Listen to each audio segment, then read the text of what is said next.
want to talk about why the council is delivering services digital by default.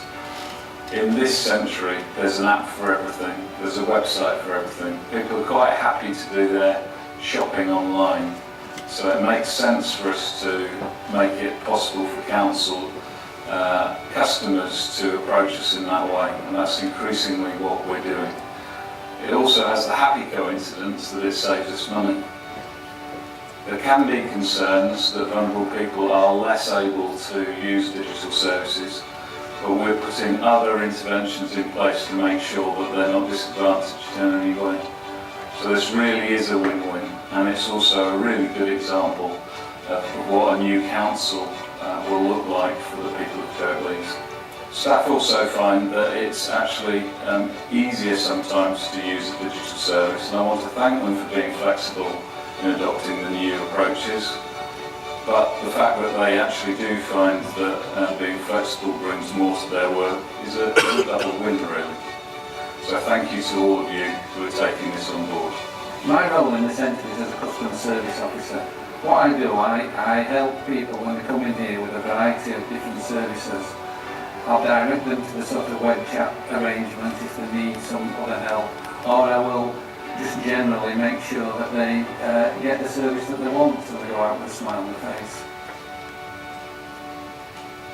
Hello, can I help you? Yeah, can you tell me how to make a housing benefit claim, please? Have you ever tried before? No. Okay, we can show you what to do if you want to come this way.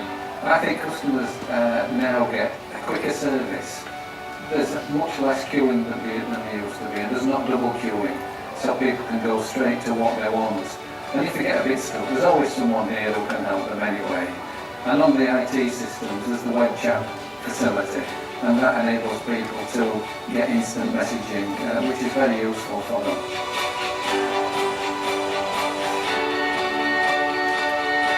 Web chat works when a customer's struggling on our website and they're unable to find what they require. They've got the availability to press the icon button and they can chat online live with an advisor. The service of web chat is available at the moment between the hours of 8 o'clock in the morning to 6 o'clock. Our vision is to offer that 24/7. The number of people that we've helped so far is approximately 16,000, and it is coming up to our 1-year anniversary. We've helped people from the continent. Yeah, we hope that we were on the beach, on holidays, we were on holiday, and the daughter had reported that the bin hadn't been emptied. She told her mum, the mum started web chatting to her. On an iPad in sunny Spain, yeah.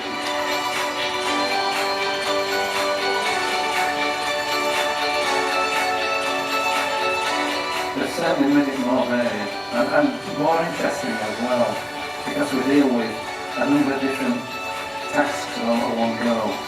For example, I can be dealing with 4 or 5 people at once when I'm floor walking, and that's a lot better than sat down in front of someone for an hour filling the paper for me. The biggest challenges for us in moving to online services have perhaps not been the ones we imagined they would have been. 90% of customers are actually very happy accessing services online and they don't call for our help. And that includes older people, those people whose first language isn't English, and those who think they can't or they don't like accessing computers. We show them that they can. And it's also not the staff team who are holding on to perhaps traditional ways of working. We've infused them with our innovative service centres right from the very beginning, from the technology and the design. And we've used their experience and valued their expertise. And I think together we've changed the culture, and I'm proud of that. So I think the biggest challenge for us now is the sheer scale of the opportunity, because there are so many services that we can move online, and it's picking those that have the greatest impact and running with those, taking them to live while still managing a very busy customer service centre. Do you know, they aren't half helpful, they're really nice. They put you at ease. They give you plenty of time to go through it. Oh, and I'll tell you what, when I find it, they give me this card. And that means that our Katie, my granddaughter, she can go online and find out how the trial's going on. You don't even have to come down.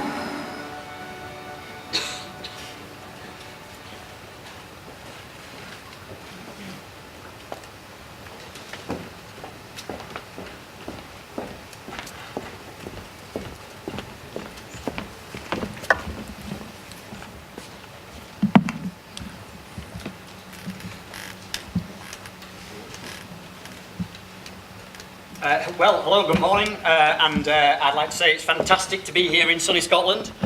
6 degrees different from London up here today, so, you know, all basking in that, but we're all inside, melting inside of this place, but never mind. Hopefully that video gives you a sort of a touch of what it is that we've been doing in Kirklees for the last 12, 18 months, and I'm going to share a little bit more about some of the things we've brought to bear, what we've done, the benefits we've seen. Unfortunately, I'm going to talk about money, and that might be unfortunate for folks, but clearly we're not doing it because we just think it's a good idea. We're doing it because we need to save a significant amount of money. So that's hello from me, and that's hello from my son. My son, that's Jacob, he's 10 years old, and I brought him onto this for 3 reasons. First, it's school holidays in England. I don't think it is up here, is it, at the minute? So I'm up here working, and he's down, well, he wanted to be here. So he said, can I come up with you, Dad? And I said, certainly you can, but you can come digitally. So I brought his photo, so he's with us today.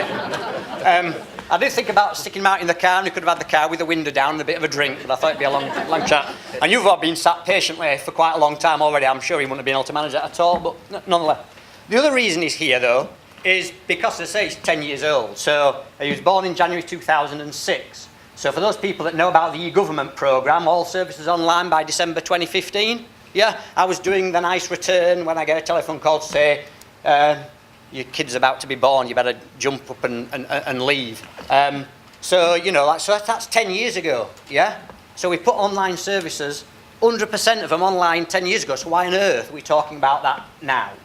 10 years later, have we significantly made any real progress in that world from what we thought we would have done back then? Absolutely not. Why not? Because money wasn't a big deal for us back then. We had lots of it. You know, people say that they didn't, but we did. Comparative to now, we had lots of it, so we didn't have to do as much, we didn't have to take it as seriously. And the other reason why 10 is important for me, particularly in relation to what I'm saying here, is that 12 years ago, Facebook was born. So that's a bit older than Jacob, but Twitter wasn't, Uber wasn't, Airbnb wasn't.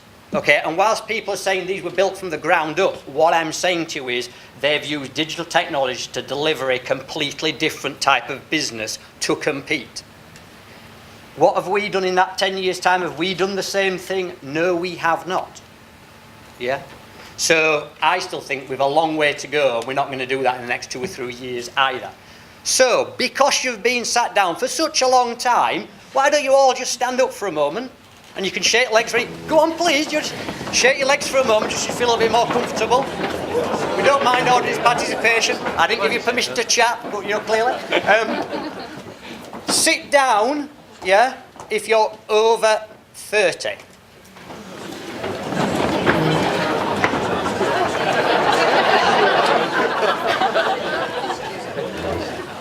I know I can tell this joke. You are stood up though, aren't you? You're a bit... Yeah, okay. Sit down if you're over 25. So there's something about this for me that says, and that's nothing to do, I'm not ageist, you know, I'm not about to make an ageist comment. What I'm really like to say is, I've spent a lot of my years, the 10 years, designing services, public services. I haven't been designing services that my son is going to need and want as he gets older. And therefore, I'm designing for my generation. The danger, therefore, is 10 years' time, they will design for their generation too. Digital technologies enables you to deliver for a different type of generation. Now, it's a shame for those that were on the 30, I'd suggest that your chief exec takes note of you and finds a way of involving you in some of your transformation activities if you're not already involved in them. Because arguably, and I know there's other people in your workforce, you need to start embracing the thoughts and routines of a younger generation to build services for them as they get older. Okay? That's just a bit of a challenge. That's just an opener for you. This is the way this presentation is going to go. Unlike Roy, I'm not fearful of losing my job. Okay? So that's great. Okay? Oh, it could happen, and it probably will. Okay. So let's get cracking. This is what we're going to talk about, a bit about the context, why we're doing what we've done. Something about customer stuff. We've heard a lot about customer stuff already, and some great stuff going on in North Ayrshire. I think I'm going to have a visit to North Ayrshire. find another reason to come to Scotland in a few months' time. I'm going to talk a little about some social solutions though, because we've got big social problems that we're trying to deal with. And so what digital capabilities are that can offer in there. And then just a little bit about our culture, not much, because I'm not a culture expert. And at the end of the day, we're all living in cultures all the time. We know what it's like. We know what it's like from our perspective. The actual key is to look at it from other people's perspective. So, a little bit about Kirklees. Yes, it's in Yorkshire. It's in West Yorkshire. It's bordered around Wakefield, Leeds, parts of Manchester and one thing and another. It's quite big. Yeah, we've got 430,000 residents live in Kirklees. We're the third largest metropolitan by area, so we have some nice scenery like this, not comparative to the amount that you've got, but nonetheless we've got some. Quite diverse. 24% of our population are non-UK white. So we've got some diversity challenges, so people whose first language is not English. Growing population in Eastern European countries. And politically tight, and the reason I say politically tight is we're a hung council and we have been for as long as I can remember. And I've worked for Kirklees for 28 years.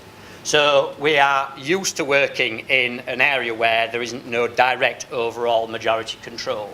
And if you know anything about what's going on in Kirklees at the moment, there's been a right bum fight through the election. So our current cabinet deselected their leader just after they won, and therefore there's a bit of turbulence at the top. But when we went to full cabinet to get the new council leader appointed, everybody else rallied against the new leader of the main controlling party, and now the chief executive is both chief executive and leader of the council at the moment. Yeah, great opportunity to do some transformational things because we don't have to worry too much about the politics. But what I'm saying is that's the sort of environment we work in all the time. And of course we haven't talked much about politicians, but they're central to making some of the big, bold decisions that change the way you deliver services going forward. And it's not necessarily a good popular vote for some of the decisions that they're having to take, but nonetheless, they're important. And because if we don't, are we going to struggle financially? We'll be bankrupt in a couple of years if we don't do something different, and we're quite a large organisation. Yeah. So, context, we've made £106 million savings so far. We've got £29 million planned. But oh dear, we have a gap, £38 million. Yeah, these are eye-watering amounts of money. Yeah, therefore they are going to fall in areas that we wouldn't want them to fall. Frontline service delivery, it's going to happen. Digital is an opportunity to minimise some of that. It will not eradicate it, but it will minimise some of that.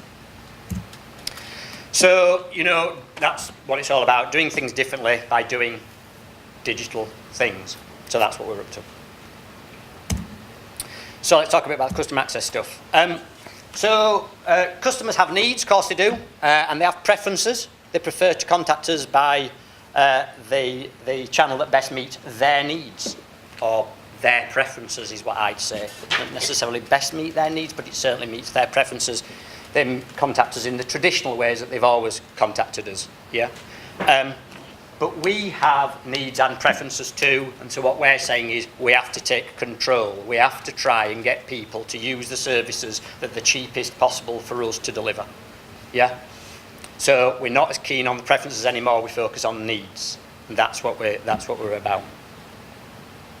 So what have we done? You've seen in the video some of the stuff in our customer service centre, so I'm going to talk about some of the things that we've done, because we're going to talk about the traditional channels. Nonetheless, people still walk into the face-to-face environment. Yeah, they'll still want to walk into the face-to-face environment, they just won't be able to walk into as many of them. Yeah, that's the reality of it. Yeah, we have a broad network of libraries. We had 26 libraries. We're only gone down to 23 libraries through the review, so there's still a lot of other places they can come into, but they won't get a broad range of services in quite the same way. And that was perhaps seen to be a very good thing. People, libraries, hubs, community hubs and one thing and another. That's absolutely fine, yeah, but we can't afford the cost of maintaining advice and support services in that size network enable. We're going to have to constrict and provide it in a slightly different way. But when you come into our two primary customer service centres, they have been completely and utterly remodelled. And they're being remodelled to deliver digital self-service capabilities there and then. So when you walk in, you saw somebody on the video, they took a ticket. So 2 ways of getting a ticket. You can be an unannounced visitor, come in, you say why you're there, and then the kiosk will direct you either to self-serve, because what you need can be self-served, or it will invite you to sit down and you'll be queued to see somebody that, an advisor that can spend the necessary time with you. Or you may have been made an appointment by ringing the council at some point to come in, and then you're made an appointment to come in. No long queues waiting for people to come in, queue at reception, to be moved to a different professional queue to sit and wait there for hours on end. Alternatively, you can make an appointment online to come into the customer service centre based on the fact you've been sent a letter and the letter says you need to come into the customer service centre. Quite often to bring proof of income and thing for benefit claims and one thing or another. So you can make your appointment at home, do that, come in and see somebody. So there's no queuing when you arrive, you sit down, or you move into the self-service area. In the self-service area, we have a broad range of devices, predominantly PCs, but some tablets. But, and here's a crucial thing is, we were really clear about not putting the council's website on those devices. Why did we do that? Because that's not why they came in. They didn't come in for the top transactions that the council's website served. They came in for the top transactions that a face-to-face visitor comes in for. So we designed the face-to-face self-service around that. It looks like the council's website, so that when they go home and go onto the council's website, they go, "Ooh, that looks familiar." So it's the familiarity that's important, not the same type of transactions and interactions. And the more people do come into this face-to-face for different things, then the online service offer will change in that service centre for them. No leaflet racks, you print your own leaflets, you come in, if there's a leaflet you want, you find it on the electronic leaflet board, and you can email it to yourself, you don't have to print it out. Yeah? One of the things that we're just building at the moment, we're building a scanning station, which uses an Android tablet, and and we've had some bespoke furniture built, and there'll be the expectation within 4 weeks, which is when it goes live, customers will be taking their own scanned proof of benefit, evidence, and uploading it themselves. Currently, across our 2 main areas, 4.4 staff deal with scanning customers' evidence. Yeah? We expect to be able to, over time, eradicate the need for more than half an FTE to support that operation, because the technology do the same. We asked people, do you feel comfortable taking a scanned image? Would you feel comfortable using a scanner to take an image and attaching it to your claim? And most people said no. Yeah? We asked a different question. How comfortable are you taking a photograph and uploading it to Facebook? Yeah? You see what I mean? So what do? We built an Android tablet device with an interface that guides the customer through the journey of how to take that image and how to upload it and attach it to their record. We take a little bit of information from them, then enables us to auto-index it so it goes straight into the back office system for processing. Yeah? We don't have that. There's no hash. We don't have that middle people going, oh dear, I need to do all the work that the customer could have done for themselves but didn't. So we don't do any of that. So that's some of the things we've been at customer service centres. We're thinking about what can we bring to a self-service, customer-facing area. And what we're just moving to in our libraries, because normally you've got public access libraries and they have to book a slot to go on a public access library, and they're normally not doing a council transaction, they're normally doing their own stuff, whatever they choose to do, as interesting as it might be. We're putting self-service terminals in there as well that says, those are booked out for people that do all their own stuff, these are just for doing council business, and therefore we expect you to be able to book a local. If you live locally, you don't want to come into a town centre, book one of the local provision in the local area and use the customer service self-service capabilities in there. So that's just some of the stuff we're doing in face-to-face. Yeah, this isn't all about doing stuff online on the council's website. Yeah. Telephone. So what we're doing on telephone, yes, we have a contact centre, we have a 100-seat contact centre. We have lots of telephone calls, yeah. I think we take over 800,000 telephone calls into our contact centre. We took over 1 million of that, but however, now we've got an automated switchboard. So if you ring the council's main direct number, a person speaks to you, you speak to the person, and it puts you through. So we don't have a traditional switchboard operator in quite the same way. If you don't get stuck, or you say the name wrongly, or it's a name that the system doesn't really recognise, obviously it drops you into the operator. Yeah, so again, we've taken people out of that operation. What have we done with those people? We've skilled them up to be able to take more than just switchboard calls. So they can take a huge variety of calls. We've got automated voice response, press 1 for this, press 2 for that, and so on. Very good for making things like payments. There's no great rocket science in any there, or for directing people through. The voice recognition, some of the other voice recognition things we've done is we've actually used voice recognition for our bulky waste collection service. We used to use it for our, or we still do, for our garden waste collection service. And this is, you know, you ask a question, you give a response, it takes you through the process, and at the end of the process, an integrated transaction. It's not the details taken and then it creates some sort of crafted email that goes for somebody else to do something else with it. Direct debit set up in that particular way, and payments set up in that particular way as well. So that's using the telephone. Telephone is the easiest channel to shift, because this telephone number was answered by a person today and now it's answered by a piece of technology. No marketing required. Yeah, really, really simple. You know, you can go from 0 to 70, 80% really, really quickly, because the dropout rate, as soon as people go through it, the transaction's got to be right for the technology, but the dropout rate's quite low. And then the other one, which is text messaging. It's not that we have a text messaging service per se. We've got what we call in-channel shift activity. So where we know that we have an integrated, fully integrated online transaction on the council's website, we detect that the person's rung from a mobile device, because it starts at 07, yeah? It then plays them out a message saying, asks, you know, it's the same message, you know, what is it, you've rung council tax, what's it about? They go, press 1 for council tax, change of address, bang, it says this service is now delivered online. Press 1 and we'll text you the URL for that service, the web address for that service. So it drops them straight out of that queue. They get a text message with the URL, they can click the URL because the website's mobile friendly, and then they can undertake that transaction. We've done that for a large number of transactions, and we're trying to grow that number of transactions. So again, they've arrived in the telephone and we've pushed them back out to the online self-service. We know they've got a mobile number. Likelihood is that's a smartphone. Yeah? So that's some of the stuff that we're doing there. Council's website. This is our new council website. This sort of look and feel here, focused on top tasks, the things that people come to the website for the most. Supported by web chat, and you listen to our web chat folks. We have already gone 24/7, so we did do 8 till 6. We're now doing 24 hours a day, 7 days a week web chat, combined with our emergency duty team, because they've got a lot of downtime, surprise, surprise. So why not utilise that downtime for them to do other things, give them the appropriate levels of skill.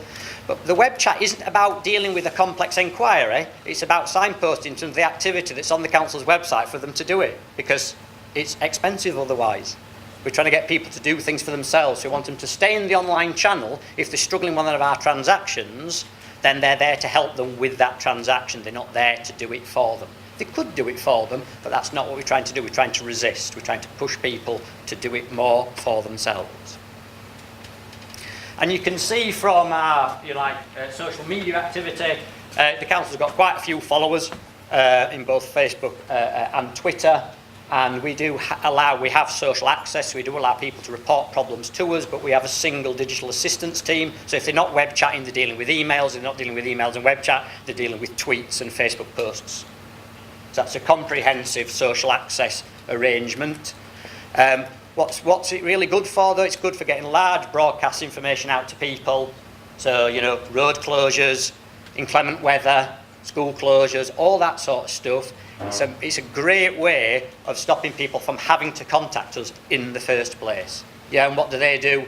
Well, you know, I'll do it. If you're parents, you've got other parents that are your friends in your network, so you just send that message out to them as well. So we're not doing anything particularly rocket science, yeah. The thing that we do differently, though, is we have our planned communication and comms around activities that hit peaks.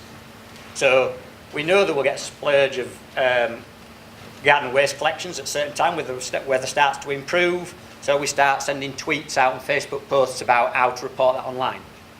On these problems that we know that we're experiencing a particular highway, a particular part of the borough, again, we'll do the same. So we have a planned 3 months communications brief that says this is peaks and this is activity, let's start getting information out. And then people can sign up to our online email newsletter if they want to, and that's in replace of what was our traditional magazine that went out to residents 10 times a year. It now only goes out 3 times a year. So what I'd say is meeting customer needs trumps meeting their preferences. Yeah?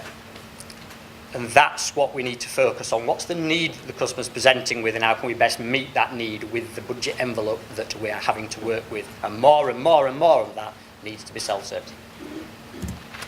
So let's talk a little bit about some of the social solutions.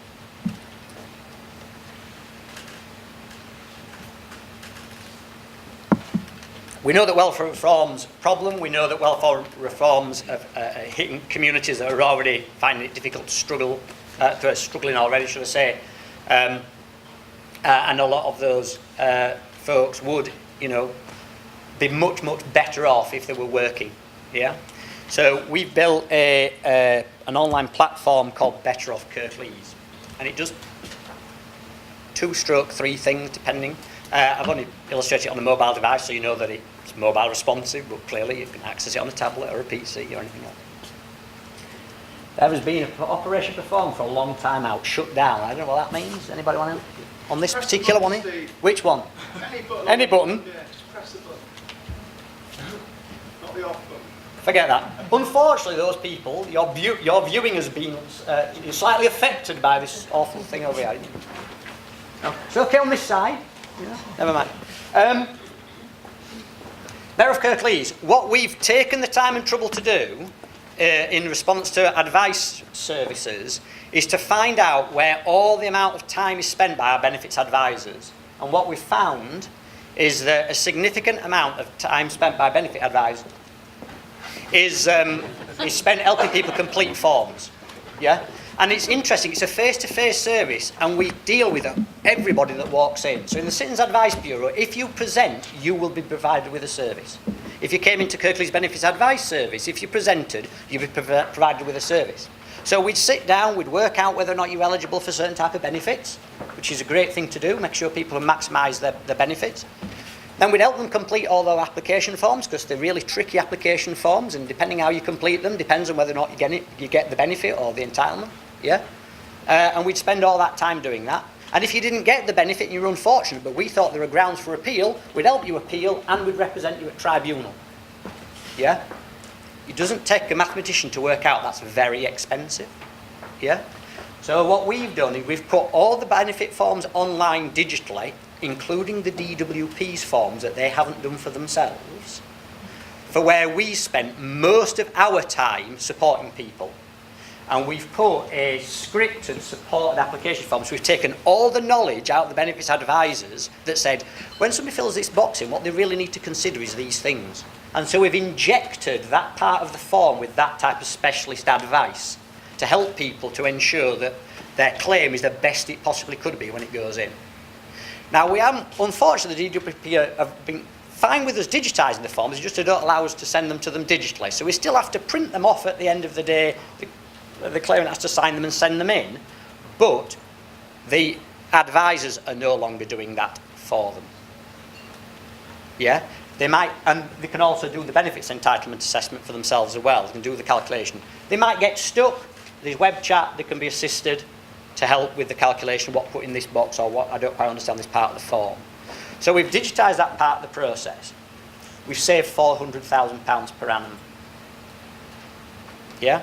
That's a real saving, £400,000 per annum, by restructuring what we do and how that advice is provided, and then thinking about front-ending a little bit and pushing back some of the special advice to just those people that are in more need, that need a more complex circumstances, may have mental health issues or one thing or another, to redesign the way that service is provided.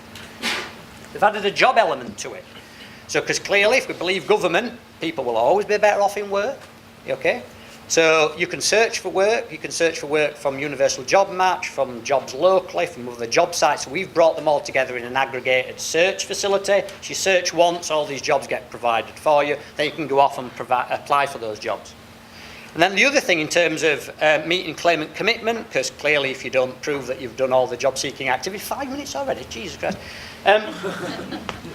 Anyway, so there's a way of people maintaining the record of time and hours spent meeting their job search commitment, and then they can go along to the job centre either with their device, or they can give them a PIN number which gets generated. They can log in for themselves and they can see the job seeking journal all the time and activity that's been spent looking for a job. Hopefully that will save them from getting sanctioned.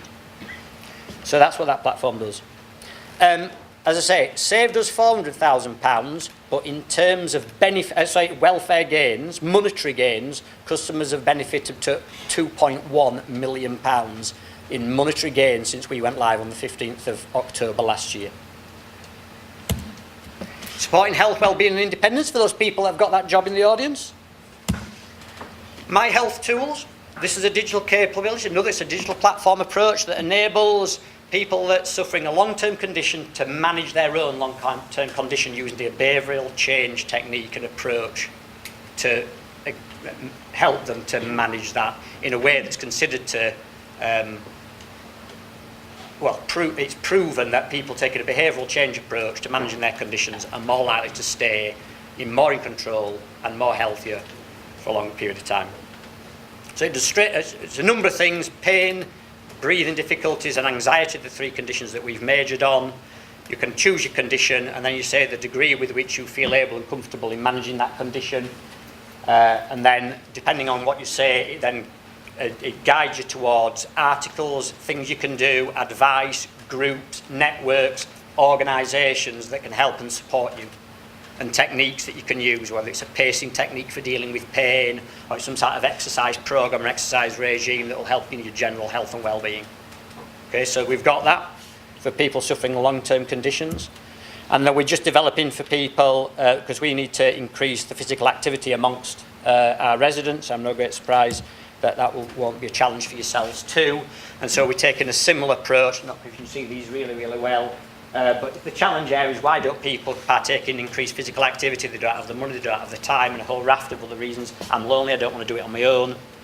And again, it packages information together and it uses a network connection arrangement to go, well, you can connect with 2 or 3 other people that said that they'd like to do something with somebody else too. Yeah, and they live locally in your area. So early days for that, we haven't launched that yet, but we will do soon. Those 3 solutions that I've just talked about, this one and the 2 previous ones, are solutions that Kirklees Council has built and had developed and is making available for other local authorities to take on a subscription basis. So build once, use many times. It's costing us something. We've got to try and recoup some of that, but it won't cost yourselves nowhere near the same amount of money than doing it on your own. Developing a sharing economy. We need people to do more for themselves and each other. So we've got this project called Camoodle. We were fortunate to win 800 grand from a Bloomberg competition. And it's a place for people to share their stuff, their space and their skills. So we'll be putting our stuff in there. So if you think we operate 9 till 5 traditionally, we've got all these vehicles free at the weekend. We've got stuff for people mowing the lawn and trimming and gardening equipment. We've got tools, we've got vans, we've got marquees, we've got chairs, we've got red carpets, we've got all this crap. Yeah, that is idle over the weekend. But other people want some of that stuff to put on an event, to run a show, to do something in their local community. So why don't we just make it available for them to take? And the more you can demonstrate community impact, the more you can borrow. That's the way it works. And then, of course, we'll add into that things like skills. So, yeah, I'm sort of okay on digital, but I'm not a good accountant. Yeah. Wouldn't know what being a treasurer looked like. I've not got a legal background. We've got all those folk that work in the organisation there as well, and maybe they're prepared to use, or maybe the council's prepared to say, actually, from a volunteering perspective, we will allow you as employees to spend 2 hours a month volunteering that time to do that thing for a local organisation.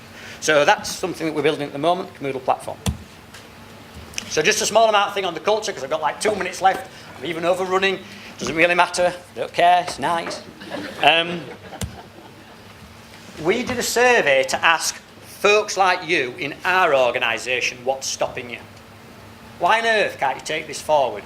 So I can evangelise about it, yeah? I can be the irritant in the organisation that tells people why they should be doing certain sort of things. And they go, oh yeah, but you don't understand it from our perspective. We've got to do this, we're trying to safeguard children and all this. We get all of that all the time. They're really, really important things, yeah? But often they're just don't help move the organisation forward, okay?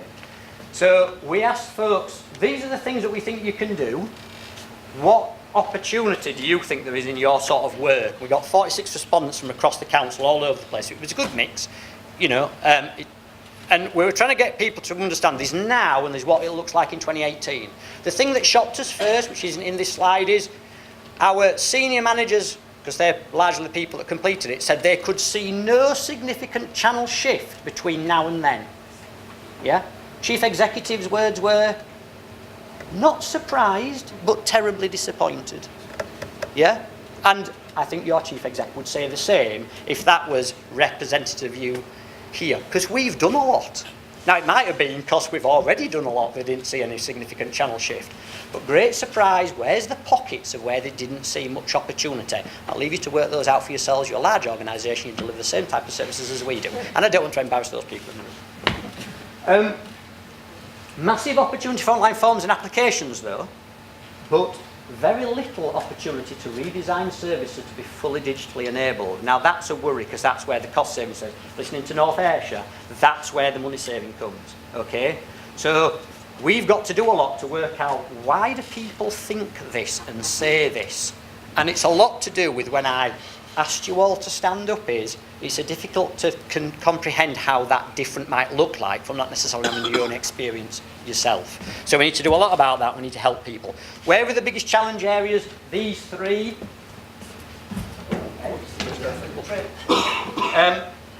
Integrated. People say you can't influence what customers do. Well, a load of rubbish. Because a lot of communication we send out telling customers what we want them to do. So we can tell them the way we want them to do it too, but we rarely do so. We give them a plethora of ways to do things. Yeah, we even, you know, we still have facts in the letterhead. Do you still have facts in your letterhead? Do you still have facts in your letterhead? Do you still have facts in your letterhead? It's a garlic bread joke, isn't it? Do you know what I mean? What's all that about? Why? Who communicates with you facts? Just shocking. Yeah. Do you have your postal address in your letterhead? So you can encourage them to write to you? Yeah. Yeah. We do too. We did. We don't anymore. Yeah. These things you need to influence. Clearly you can influence your staff that work for you. If they don't like working for you, they can work for somebody else. Yeah, that's the ultimate choice, isn't it? Let's be frank, you know. And people will choose. I don't like the changes that you're bringing in. I want to move on and move somewhere else. You know, there's something about losing the skill out of the organisation. That's a real dilemma and a problem. But nonetheless, they've got the ability to vote. Customers don't have the same choice. Clearly, staff do. So, systems and processes. So here's the biggie. That's your job. What we found is when we asked people what was the biggest challenge, it's in here. Staff that aren't empowered, managers that don't make decisions, or managers that aren't at the front line to support the decision being made, the professional knowledge and skill not being close enough to the front of the organisation in order to ensure that they could be fulfilled at the first point of contact. Old procedures written by you people in this room that don't help people to make a change or make a decision, policies that were determined some time ago that you still use that should have been refreshed, and you know they should have been refreshed, but you haven't refreshed them. Yeah? All that stuff is in your control. And then IT always comes out, because IT always gets slated, because it's easier to point to something else or somebody else to say they're the problem over there. Yeah? So, and I point to IT too as well, because, you know, they need pointing at. But that's, you know, there's some of the things. But then the others here, funding, you can unlock funding, you can find funding, invest to save, or one thing. If you really want to do it, you'll find a way to do it, because we always do. Risk. How do you want to manage risk in your organisation? So I'm just shut up now and move on. I'll come to a close. Or... Come to a close. Okay, I'll come to a close. I'll come to a close. Good. Risk. We need to have a completely different risk appetite nowadays. You know, we can't protect in the same way and degree that we used to do from people making mistakes. We just can't. We have to recognise that people will make mistakes when they're empowered, learn from those mistakes, encourage them to continue, and not feel that Paul Roy is going to lose a job if he doesn't take a bigger risk than you want him to. Okay, I'm not going to talk about those slides because there's some of the things that people said that they needed, but they needed things like this. These opportunities to learn from others, to talk amongst other people, share a problem, have somebody from a completely different discipline, add a different perspective about how that problem might be fixed. Because that's You know, sometimes you're so close to it you don't see the bleeding obvious. Okay? So, people change cultures, organisations don't. Okay? You live and work, you perhaps live and work in the borough, but you sure as hell work for this organisation. It's incumbent on you to bring about the necessary change to improve the lives of the people that use your services and for the staff that obviously you manage and support. Yeah? Digital technology is an opportunity in all of that. Yeah, but in itself, it's not enough. So what will you do?